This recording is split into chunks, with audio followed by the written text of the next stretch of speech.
दशरथ को शाप। किसी गांव में एक ब्राह्मण रहता था। वह अत्यंत विद्वान और परम तपस्वी था। उसके साथ उसके पुत्र और पुत्रवधू भी रहते थे। एक बार उसके घर एक मुनि पधारे। ब्राह्मण ने अतिथि सत्कार कर मुनि को भोजन कराया। जब मुनि जाने लगे तब ब्राह्मण ने अपने पुत्र और पुत्रवधू को मुनि के चरण स्पर्श करने को कहा। मुनि के पैर किसी रोग से ग्रस्त थे, जिस कारण वे घाव से युक्त थे। जब ब्राह्मण के पुत्र और पुत्रवधू ने उनके पैर देखे तो उनका मन घृणा से भर गया, किंतु पिता की आज्ञा का पालन करना भी आवश्यक था। अतः दोनों ने आंखें बंद करके मुनि के चरण स्पर्श किए। मुनि उनके मन की बात जान चुके थे। उन्होंने उसी समय तथास्तु कह दिया, जिसके फलस्वरूप वे अंधे हो गए। अब उन्हें अपने किए पर पश्चाताप होने लगा। वे मुनि के चरणों में गिरकर अपने अपराध की क्षमा मांगने लगे। तब मुनि बोले, मेरा वचन कभी व्यर्थ नहीं जा सकता। तुमने जैसा आचरण किया वैसा ही फल पाया। अब मैं इसे बदल नहीं सकता, परंतु तुम्हें यह आशीर्वाद अवश्य देता हूँ कि तुम्हारे घर एक ऐसा पुत्र जन्म लेगा जो तुम्हारा आज्ञाकारी होगा, सदा तुम्हारी सेवा करेगा। इसी कारण उसका नाम संसार में अमर हो जाएगा। यह कहकर मुनि वहाँ से चले गए। कुछ समय के बाद ब्राह्मण की पुत्रवधू ने एक पुत्र को जन्म दिया, जिसका नाम श्रवण कुमार रखा गया। श्रवण कुमार बचपन से ही माता पिता की आज्ञा मानते थे। उनकी सेवा करना अपना धर्म समझते थे। जब श्रवण कुमार के माता पिता बूढ़े हो गए तो उन्होंने तीर्थ यात्रा की इच्छा प्रकट की।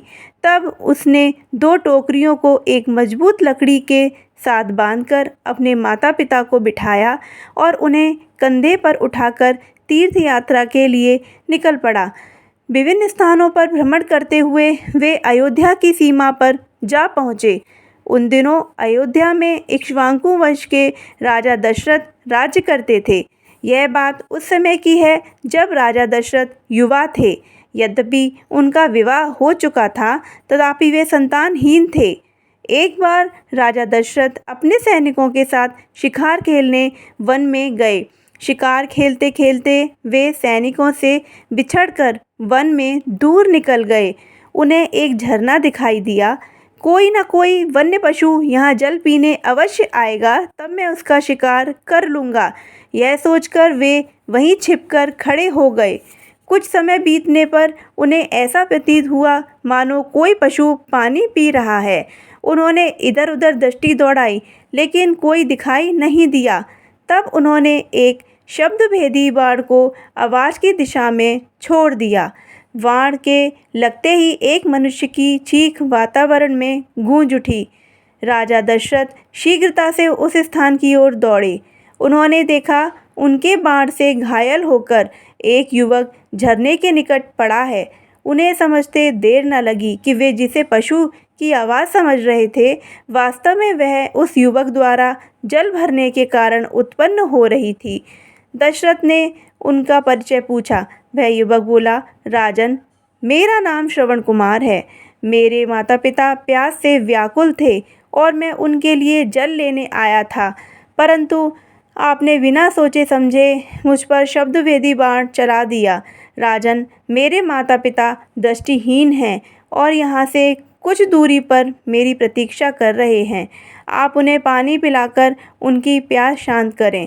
यह कहकर श्रवण कुमार ने प्राण त्याग दिए। दशरथ ने दुखी मन से जल का पात्र उठाया और श्रवण कुमार के माता पिता के पास पहुंचकर उन्हें सारी घटना बताई। पुत्र की मृत्यु के बारे में सुनकर वे शोक के सागर में डूब गए। तत्पश्चात बिलखते हुए बोले, राजन, तुमने हमारे पुत्र का वध करके हमें पुत्र वियोग की पीड़ा दी है। हम तुम्हें शाप देते हैं कि जिस तरह हम पुत्र वियोग के प्राण त्याग रहे हैं, उसी प्रकार तुम भी पुत्र वियोग की पीड़ा झेलते हुए अपने प्राण त्यागोगे।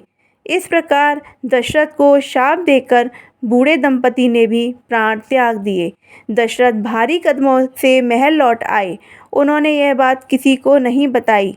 इसी शाप के फलस्वरूप दशरथ को पुत्र वियोग में प्राण त्यागने पड़े।